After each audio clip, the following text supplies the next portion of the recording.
COMELEC ang kampanya sa overseas voter registration. Habang sa Jeddah naman, nag-outreach registration ang konsulado sa iba-ibang events ng mga samahang Pinoy. Mula Doha, may balitang global si Delphine Montenegro. Tatlong araw na nagbigay ng training ang COMELEC 56 staff ng Philippine Embassy sa Middle East at North Africa para sa overseas voting. Ito'y papalakasin ang kakayahan ng mga embahada sa pangasiwa ng halalan. I think we have to improve. We have, I said, reaching out to them again.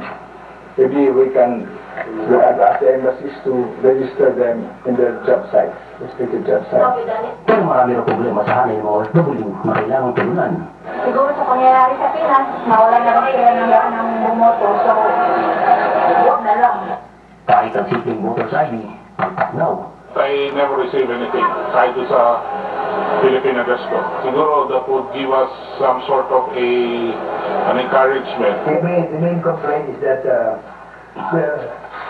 the post is quite far from their residence, and there are other problems we encounter is that the employers do not require them to go out during election. Sabi niya base ng Presidente Relasyon, nasa 200,000 ang mga Pinoy sa Qatar at mahigit 16,000 botante ang target ng COMELEC.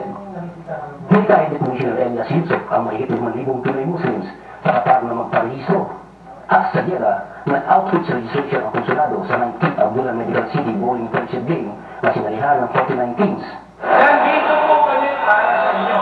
Nasaan po ninyo, alam nyo araw-araw, nagtatanong po kami sa mga kaibigan natin kung bakit hindi sila nakapag-register. Ang lagi kong sinasabi sa amin ay kasi walang time.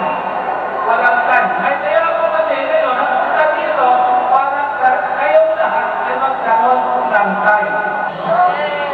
Kasi po ito, masasabi ko, kasi po, ito po ay friendship game po.